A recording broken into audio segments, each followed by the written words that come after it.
مثلي عين حرام على الأيام إيجاد مثلي عين حرام على الأيام إيجاد مثلي عين حرام على الأيام. بسم الله الرحمن الرحيم. الحمد لله الذي قال في كتابه العزيز إنما يريد الله ليذهب عنكم الرجس أهل البيت ويطهركم تطهيرا، والصلاة والسلام على القائل إني تارك فيكم الثقلين ما إن تمسكتم به لن تدلوا من بعدي أبدا، كتاب الله وعترتي أهل بيتي وعلى آل بيتي الطيبين الطاهرين ومن والاهم بإحسان إلى يوم الدين. أما المشرف لا تبي لجبا ومبوفون إسلامي كفولين. السلام عليكم ورحمة الله تعالى وبركاته. أنا جم كمان دي حكم كنا نويش dine baro mi je muka na bi wuli ka se karamo maka karamo bismillah wala saka baro ke dine kuna funi doka bi ani an karamo ani an almami be nyon fe no al imam Ousmane Cissé ali almami do ho conseil islamique ye misri jo asi 2000 kon na bamako ya ali o misri almami annabi na je ka baro ke dine kuna funi doka yana nga do an baro kon na am an almami bismillah ka fa ko assalamu alaikum wa rahmatullahi ta'ala wa barakatuh. وعليكم السلام ورحمة الله تعالى وبركاته. imam antena kuma jenya alakira kwa sallallahu alaihi wa sallam kala beta ka fen fla to amanto mbulu fen fla mi yuka garantie ko sobe tukura of nu sokora o fen fla ina utina fili tabete ko qur'ane ani ala sumo aya sumo munu to amulo o sumo ndoy al Husayn ni Ali ibn Abi Talib de ala ba fan yoro la ko man yu'azzim sha'air Allah fa innaha min taqwal qulub ala ka tamasiyan baw bunyali o yi ala yesran doy ala ka ma baw bangina do munna ala ka ko baw kera do holo munuka ani ala ka ko baw kera do mun kona o do indi ala ka tamasiyan Imam Hussein bangili sigatala o ala ka tamasiyan doy Imam Hussein bangina sungalo makono minni anfla ala o kle saba Imam Hussein أعوذ بالله من الشيطان الرجيم. بسم الله الرحمن الرحيم. الحمد لله رب العالمين. نعم. والصلاة والسلام على أشرف الأنبياء وإمام المرسلين سيدنا ونبينا محمد وعلى آله وصحبه وسلم تسليما كثيرا وبعد. نعم. السلام عليكم ورحمة الله تعالى وبركاته. وعليكم السلام ورحمة الله تعالى وبركاته. انتظم أمي لما بغى بلا جلنفو منوسو لندو أنا ملكنا أني ملكوكا ينينغالي منك no de alakira modin al imam al Hussein ko jondo nto ma ni nyingali imam al Hussein am se ka fo ale ko be ale de be wele ko Abu Abdullah ko Abdullah fa na to Hussein bela jelembe odon ka fo ato dara al Hussein afa oye Ali ibn Abi Talib no ye alakira dogoke abba oye Fatimatu Zahra no ye alakira re demsoyi sallallahu alayhi wa alihi wa sallam Imam al-Hussein alide maye mamina Seydou Chouara Kerbala keneka ka ben Ashura ma no ye Muharram kalo kletan ale Imam al-Hussein alide alakira ka sono mo munu ye dine nyamaya ke alakira kofe o ma sabana ne Imam al-Husaini donc thalisu a'immati ahli al-bayt alayhim assalam wa Imam al-Husain ihda shabab ahli al-janna ihda sayyid shabab ahli al-janna alakira ya foko funange munu ye aljine kono funange bela jelen kan nyamawi donc ale o ma to kelenyi parce que balma ke Hassan ani ale Hussein olude aljine jeni be donc alhamdulillah an jenu be nisodia ka foko an ga kuntigi afara an ga kumode kambi no Imam al-Husaini bela jelen benendo ka hadisa kitabu be ma fla ma nyon soso ko Imam al-Husaini de aljina kono jenu ka nyemoy donc alakira sallallahu alayhi wa alihi wa sallam alakira aye asomo munu fene yira kerengreni ala ay briefing bri ma duru min kuna ale alakira yere bola Jibril nale ama ka foko nune nga famille nune nga somo ye Imam al-Hussein akmo ma duru cela domina Najran chrétien ou ye alakira soso li gwana o maseka nyogon famu ni ala yere ko alakira ma o kumana فمن حاجك فيه من بعد ما جاءك من العلم فقل تعالوا ندعو أبناءنا وأبناءكم ونساءنا ونساءكم وأنفسنا وأنفسكم ثم نبتهل فنجعل لعنة الله على الكاذبين. وآية جينا على كراك سورة آل عمران الله على كونو يسوسبلي أفوك وكنا ne ala kira yɛrɛ kun bɛ bɔ u k'u denw wele n bɛ n denw wele u k'u musow wele n bɛ musow wele ala kira ka fara maa 4 kan kira n'olu de bɔra n'o ye Fatima ye ani Ali ani Al-Hasan ani Al-Hussein ala kira taara n'olu de a don a ko ninnu y'an denw ye donc Imamul Hussein a bɛ o jama la wa mɔgɔ don ala kira ye a fɔ ko ala ye shetane nɔgɔ bɔ maa minnu na ni kuranɛ yɛrɛ y'o fɔ innama yuridullahu liyudhhiba ankum ar-rijza ahlal bayti wa yutahhirakum tathira i n'a fɔ e ye ka kuma yɛrɛ daminɛ ni o ye donc k'a fɔ kira ka famille aw ye maaw ye ala y'a laɲini ka shetane yɛrɛ nɔgɔ bɔ aw la shetane bɛ maa sɔrɔ k'i la fili ni sira o sira ye ala ye aw tanga ka bɔ ma donc shetane tɛ se k'aw la fili ala y'aw la saniya tatahiran o ye maf'ulul mutlaq de saniya tɛ nɔgɔ tɛ saniya min kɔfɛ nɔgɔ tɛ na saniya kɔfɛ tugun aw saniyara de totalement aw saniyara ala fɛ dusukun na jogo la kɛwale la taabolo la o Imamul Hussein ale ye o maa dɔ ye maa min saniyara Alahu Taala fɛ ni kuranɛ y'a fɔ ni ala kira y'a jira k'a fɔ minnu y'ale ka somɔgɔw ye minnu saniyana Imamul Hussein a b'o la bon Imamul Hussein a bɛ maa cɛ la ala kira y'a jira ko minnu kanu y'ale ka cidenya sara ye k'a fɔ wari tɛ se k'ale ala kira ka cidenya sara ni an ko k'an bɛ wari de di ala kira ma parce que a nana diinɛ di an ma a nana ala ko fɔ an ye a nana limaniya ni silamɛya yira an na o tuma na n'an ko an bɛ fɛn fɛn di ala kira ma kira ko an tɛ se k'ale sara o la n'an bɛ fɛ k'ale ka ɲumanya récompenser k'a ka ɲumanya bɔ ale ɲuman dɔn k'an ka kɛ a bɔnnaw fɛ an k'ale bɔnnaw kanu an ka sherifuw kanu sherifuw bɛɛ ka ɲɛmɔgɔbaw o de ye ninnu ye kɛrɛnkɛrɛnnenya la Imamul Hussein donc alayhi salam n'o ye ala kira ka sɔgɔnɔmɔgɔ dɔ ye an kelen ka dɔ dɔn Imam Hussein na yɛrɛ y'a fɔ cogo min na n'i ko ko Imam Hussein ye jɔn ye o ye i jɔba de da la kan tɛ min na olu bɛɛ ma dɔn yɛrɛ u bɛɛ tɛ se ka fɔ mais an bɛ fɛn fitininw de fɔ ka maaw hakili jigin u la don in kana tɛmɛ maaw kan ten i n'a fɔ don gansan tɔw bɛ tɛmɛ u kan cogoya min na an kelen ka dɔɔni dɔn Imam Hussein na a fa n'a ba ani a bange cogo la a bange tuma la Imam Hussein a tun bɛ ala kira bolo cogo di Imamul Hussein alhamdulillah o ɲininkali diyara n ye Imamul Hussein a bangena ala kira de ka so donc ni mɔgɔ y'a éduqué ala kira de y'a éduqué o ma fɔlɔ ale la a fa n'o ye Ali ye ala kira de y'o fana lamɔ donc n'i y'a ye mɔgɔw b'a fɔ ko ale ko karramallahu wajhahu ala yɛrɛ ma sɔn hali a ka sujudi bin tile kelen wala a k'i majigin wala ka taa bolikow ni tulonkɛ siraw fɛ ala ye ale tanga o ma a y'a ɲɛda bonya o ma a m'o kɛ munna parce que ala kira de y'ale lamɔ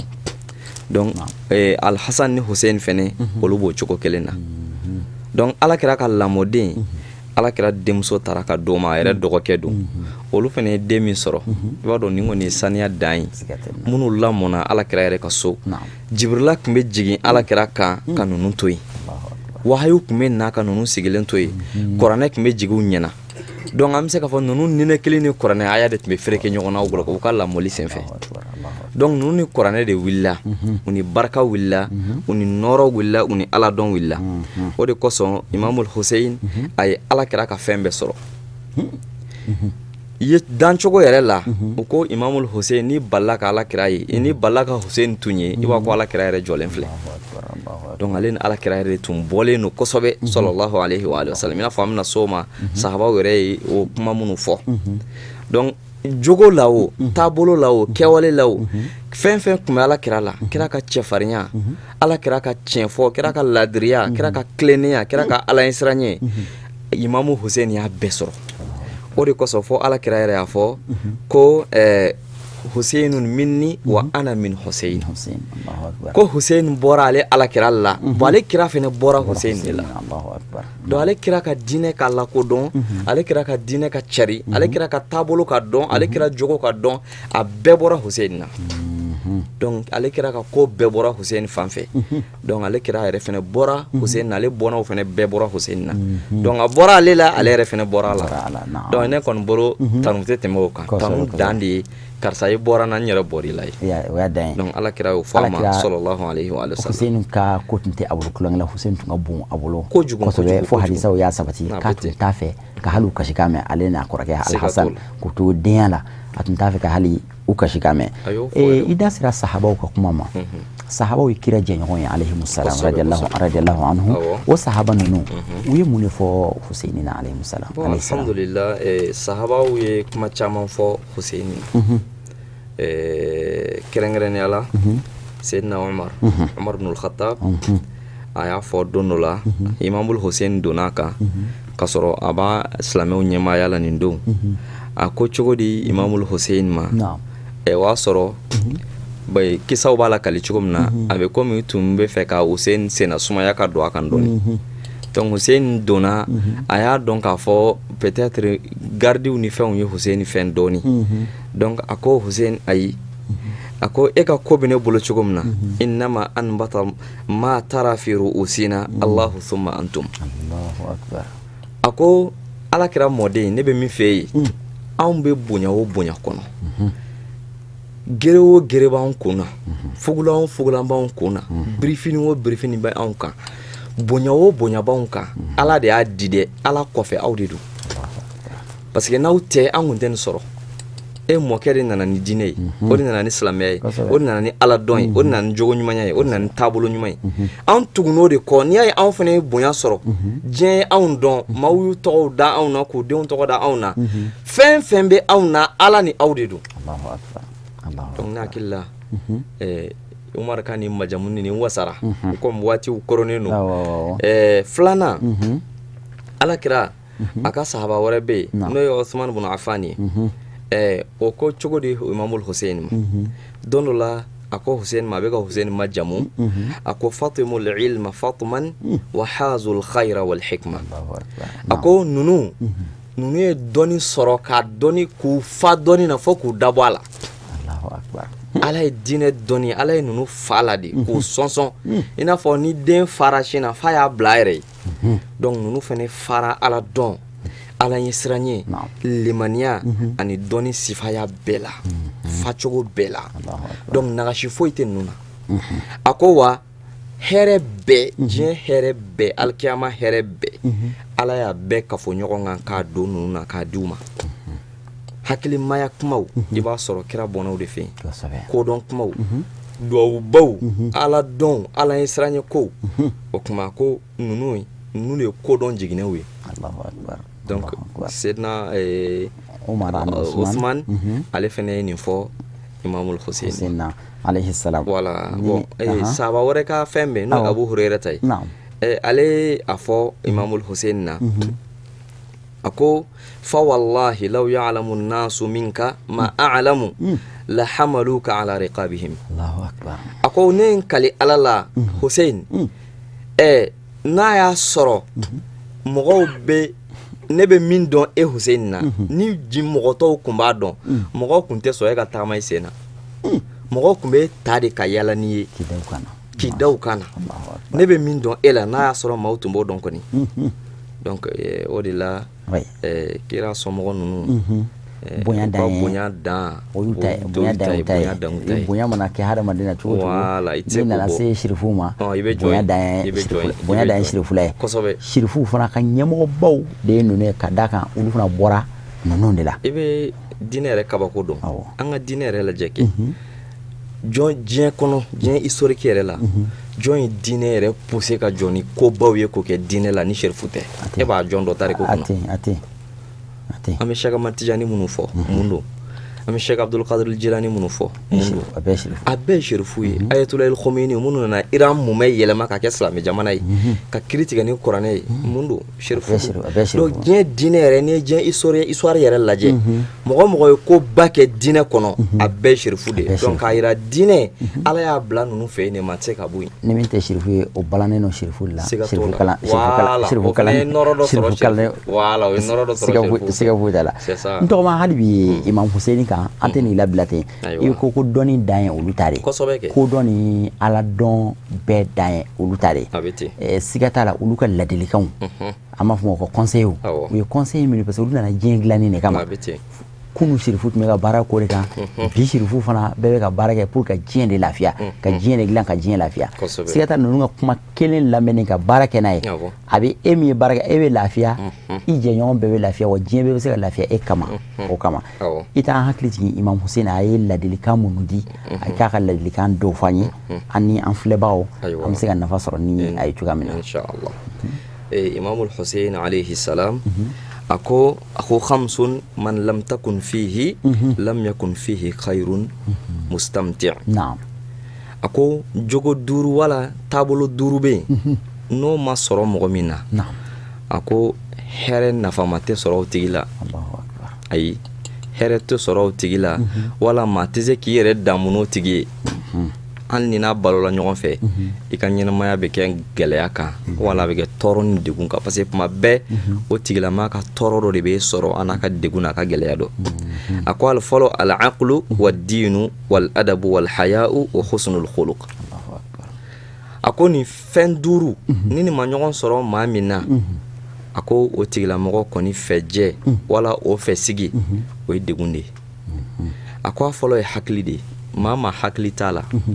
ni nalo ma jɛra maa hakilintan n tɔ ma kuma bɛɛ a na don i ka n'a ka hakilintanya ko dɔ ye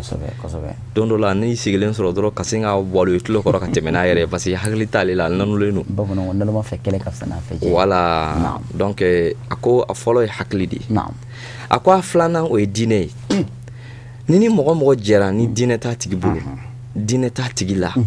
donc a bɛ sɔn ko bɛɛ ma maa ma tɛ diinɛ la diinɛ t'a tigi la a tɛ diinɛ ko la o tuma o tigilamɔgɔ a bɛ sɔn ka ko bɛɛ kɛ donc i kana sɔn i ni maa ka jɛ maa min tɛ diinɛ maa ye maa min tɛ maa hakili maa ye a ko a sabanan o ye jogo ye o ye jogo ye donc dɔ bɛ yen i b'a sɔrɔ hakili b'a la dɛ a bɛ diinɛ yɛrɛ kɔnɔ mais jogo ɲuman t'a la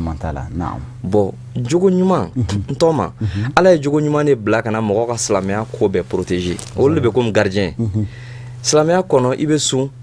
i bɛ seli i bɛ baara ɲumanw kɛ mais ni jogo man ɲi bon jogo de bɛ na e ka seli n'i ka sun jogo juguya de bɛ na olu tiɲɛ jogo juguya de b'o bɛɛ tiɲɛ donc jogo ɲumanya de bɛ komi contre coup ka don e ka diinɛ kama k'i ka diinɛ yɛrɛ sauvegarder i bɛ seli minnu kɛ k'olu kɔlɔsi u kana tiɲɛ i bɛ sun minnu don k'olu kɔlɔsi u kana tiɲɛ i bɛ ɲumanya minnu kɛ k'olu kɔlɔsi donc a ko a sabanan ye jogo ɲumanya de donc fɔ adamaden i k'i jija cogo bɛɛ ala kira ko ala ma maa si sɔn fɛn na min nafa ka bon i kan diɲɛ ni alikiyama ka tɛmɛ jogo ɲumanya kan donc o kuma jogo ɲumanya o de nafa ka bon adamaden ka ɲɛnamaya la ka tɛmɛ a ka fɛn bɛɛ kan a ko a sabanan ye jogo de ye a ko a naaninan ye maloya ye o ye maloya ye donc fɔ adamaden ka maloya de n'a kɔni fɔra ma ko karisa ye maa malobali ye a nɛni bɛɛ dafara u b'a fɔ ko dɔ de la ka muso ta ka taa n'a ye justice la ko ka kiiri tigɛ ale n'a muso cɛ k'ale muso filɛ ko jogo ba kelen de b'ale muso la u k'a layɛ ni mɔgɔ bɛ se ka nin mara o kan juge ko bon i bɛ justice de la ni kuma min fɔ yan i bɛ juger n'o de ye i ko jogo ba kelen bon an b'a noter un à un i b'a jogo kelen kelen bɛɛ citer nin bɛ muso la nin b'a la nin b'a la nin b'a la fo ka taa ba kelen dafa donc o kuma o kɔfɛ an bɛ jugement kɛ a ko n sɔnna u ye note ta u ye première sɛbɛn ko jogo fɔlɔ jumɛn b'i muso la ko muso tɛ maloya juge ko k'a tɔ 99 199 an jɛn'o kɔ a to ten kelen bɛ wasa kɛ parce que n'a fɔra k'a tɛ maloya ka ban a banna mɔgɔ mɔgɔ tɛ maloya kira o de fɔ alhayau nizamul iman idha lam tastahyi fasna ma shi'ta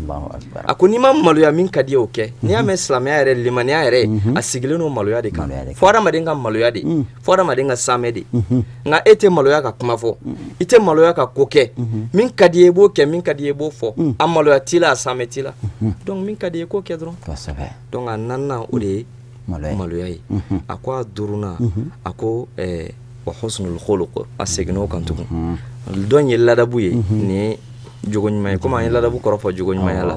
wala al-aqlu wad-din wal-adabu wal-haya'u wa husnul khuluq. Donc ladabu ni jogo ɲumanya fɛnɛ bɛ ɲɔgɔn sɔrɔ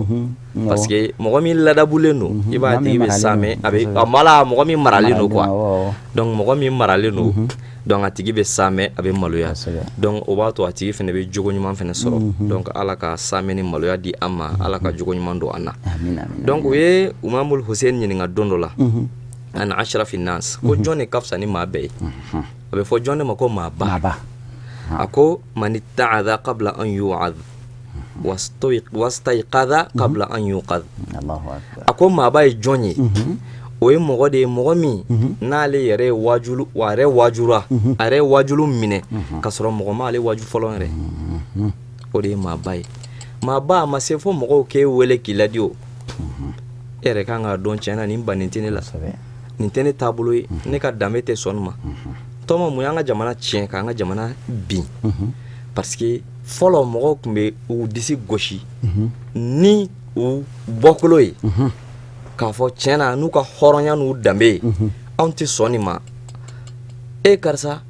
an ka bulonda bɛɛ ma a ma nin kɛ fɔ e o tuma nin bɛna fɔlɔ e de la. Saya kun ka di adamadenw ɲɛ ka tɛmɛ o kan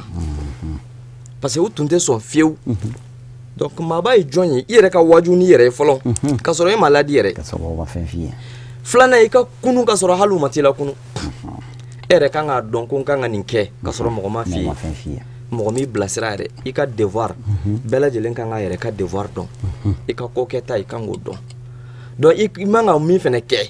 i kan k'o fɛnɛ dɔn. Hali ni maa ma f'i ye o de ye maa ba ye. Sinon e maa ba kuma bɛɛ mɔgɔw de bɛ n'e lakile i tɛ maa ba ye dɛ. Karisa e bɛ nin kɛ e bɛ nin fɔ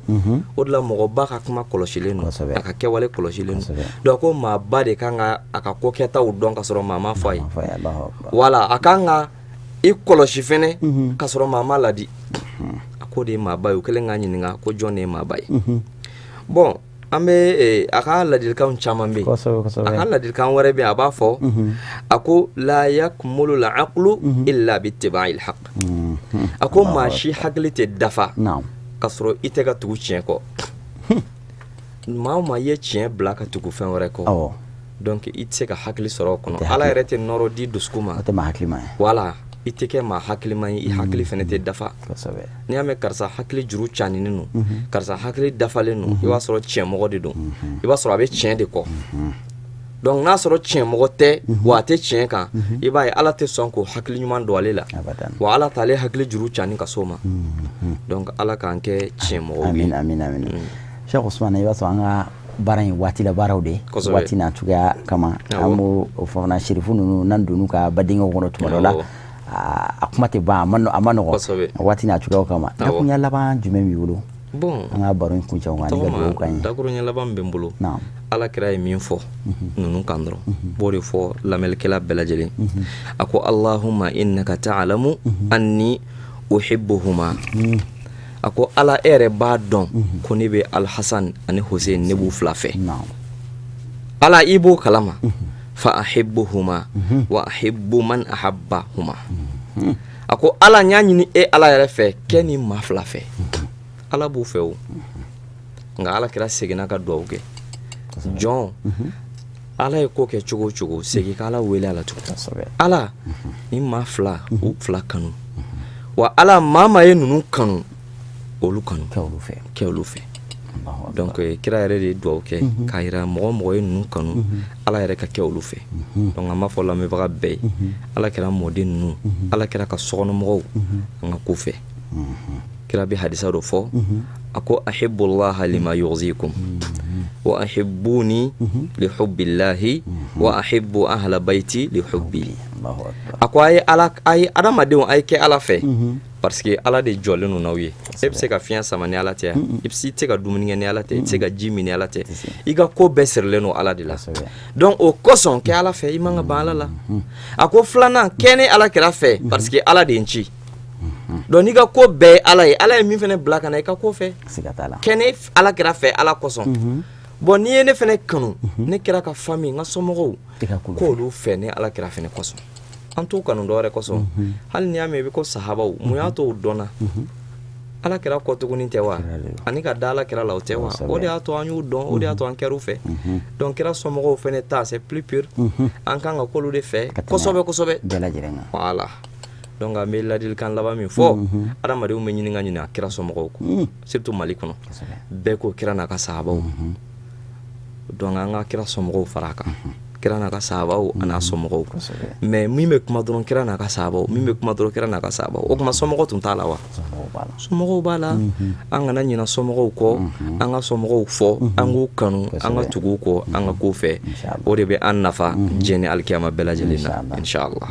n'ala sɔnna donc an bɛ kuma kuncɛ ni duwawu ye k'a ɲini ala fɛ ala k'an balo ala kira a n'a sodunkew kanu kan ala k'an fatu n'u kanu ye alikiyama jɔdon ala k'an na wuli ka fara ala kira n'a ka sodunkew kan naqulu rabbana ighfir lana wa li ikhwanina alladhina sabaquna bil iman wa la taj'al fi qulubina غلا للذين آمنوا ربنا إنك رؤوف رحيم وصلى الله على نبينا ومولانا محمد وعلى آله وأصحابه وسلم تسليما كثيرا وآخر دعوانا أن الحمد لله رب العالمين والسلام عليكم ورحمة الله. أمي أنا المعيفو أنجنو عثمان الحاج عثمان سيسي إن شاء الله. وني مسلمي ni ho conseil jajo asikono o misri almamino amba foka wol nyama law taala de ala ka dem sina shiu dafa joromi kalfalembe ila no almamiye ala ka ta fanga dima ka doni jidi ala ko ka kirana sumo boyani o barka kan nunu kanuye an kan wajibi ala kira sallallahu alaihi wa sallama ni nunu tun yela nunu tun ga bɔ abulu ka tɛmɛ seli kan nunu tun ga bɔ abulu ka tɛmɛ juma khutuba kan juma khutuba n'a jɔyɔrɔ diinɛ kɔnɔna la ala kira tun b'a ka juma khutuba tigɛ ni al-Husayn donna misiri kɔnɔ wala ni al-Hasan tun donna misiri kɔnɔ k'a ka juma khutuba tigɛ ka sɔrɔ an dun b'a dɔn an ka fiqhu sariyaw la ni alimami bɛ juma khutuba la hali ni maa kuma ni kɛrɛfɛ a tɛ daga e k'a fɔ a ye k'i makun dɔw y'a ko hali ni ko maa ma i makun k'alimami to khutuba la k'e ka juma tiɲɛna nka ala kira yɛrɛ ka khutuba valeur ka bon ka tɛmɛ olu bɛɛ kan nka ala kira tun b'a ka juma khutuba tigɛ ka bɔ jigi ka bɔ minbar kan ka taa al-Hasan ni al-Husayn ta ka n'u sigi a sen kan ka continuer n'a ka juma khutuba ye e b'a dɔn o yɔrɔ la k'a fɔ ko ninnu ka bon ka tɛmɛ juma khutuba kan ala kira tun bɛ seli a kun birilen a ten birilen a bɛ sujudu la ninnu bɛna yɛlɛ a kɔ la ala kira bɛ to sujudu la a t'i kun kɔrɔta ninnu bɛ to a kɔ la f'u ka jigin u yɛrɛ ma tuma min na n'u jiginna u yɛrɛ ma tuma min na ala kira tun bɛ sɔrɔ k'a kɔ la wuli a ten turulen don ala de ye yen nɔ a bɛ sujudu la ani ala de bɛ ɲɔgɔn ye la yen nɔ ani ala de bɛ rencontre la yen nɔ nka ninnu mana na yɛlɛ a kɔ la a bɛ to ten turu la a tɛ wuli a tɛ bɔ seli in kɔnɔ a tɛ wuli a tɛ fɛ ka bin fo u ka jigin u yɛrɛ tuma min na ninnu bɛɛ leçon an b'a fɔ ko leçon pratique de don pour que mɔgɔw k'a dɔn ninnu ka bon ka tɛmɛ juma khutuba kan ninnu ka bon ka tɛmɛ seli kan ninnu ka bon ka tɛmɛ fɛn bɛɛ lajɛlen kan olu kanulen ye an ka wajibi ye kumakanya kelen dɔrɔn bɛ bɛɛ wasa ala kira ko k'ale b'u fɛ wa ni maa o maa b'ale fɛ ala ka kɛ o ka kɛ ninnu fɛ wa ala ka kɛ maa bɛɛ fɛ maa minnu kɛra ninnu fɛ ni o hadisa in ni fɛn wɛrɛ tun ma fɔ kira somɔgɔw la ne ni hadisa kelen tɛ n tɔgɔma a ye wasa kɛ an bɛɛ lajɛlen ka sa sherifuw ka jɔnya la an bɛ alaw taala deli olu minnu tun bɛ fɔlɔ la ani laban sherifu minnu an tile sherifu minnu bɛ ala k'an kɛ o fɛ parce que an b'a fɔ Hussein Hasan Hussein an b'u fɛ e ka sherifu kanu bɛ dɔn i tile sherifu de la ni ko ko ne ni Hasan tun tile bɛnna n bɛ nin k'a ye ne ni al-Husayn tile tun bɛnna n bɛ nin k'a ye i ni tile sherifu min bɛnna e n'o bɛ cogo di o b'e ma cogo di o b'i bolo cogo min dɛ ni ni al-Hasan ni al-Husayn tun bɛnna a bɛ k'i ma o cogo kelen la nin don ninnu la ɲɛnamayali o ye ala kira de la ɲɛnamayali ye nin don ninnu la ɲɛnamaya o ye an yɛrɛ de la ɲɛnamayali ye o de kosɔn an tɛ sɔn an tɛ fɛ nin don ninnu ka tɛmɛ mɔgɔw kan gansan f'u k'a dɔn wa n'i y'a dɔn fana fɛn dɔ kɛ ka bɛn a don ma k'a ŋaniya ka cadeau dɔ lajɛ ka Hussein tɔgɔ dɔ lajɛ k'a d'a ma o don kanu kama i bɛ ala kira ka bonyaba sɔrɔ an bɛ Alahu taala ala ka a don yira an na duwawu minnu bɛ k'a don kɔnɔ duwawu jaabi don fana ala ka duwawu kɛli nɔgɔya an ye ka duwawu jaabi an bɛ segin k'i fo k'i waleɲuman dɔn an ka wele jaabili la ka segin k'an filɛbagaw fo telesirifila kanubagaw n'a filɛbagaw kɛrɛnkɛrɛnya la nin jɛmukan ye jɛmukan min ye diinɛ baro ye a filɛbagaw n'a kanubagaw jamana in kɔnɔ ani jamana in kɔ kan ni jɛmukan in tɛ tɛmɛ u kan waati si la an b'aw fo ka waleɲuman dɔn ka duwawu kɛ aw ye ka duwawu ɲini aw fɛ an bɛ Alahu taala deli ala ka sigida nataw yira an ni aw bɛɛ lajɛlen na wa akhiru da'wana alhamdulillahi rabbil alamin wassalamu alaikum wa rahmatullahi ta'ala wa barakatuhu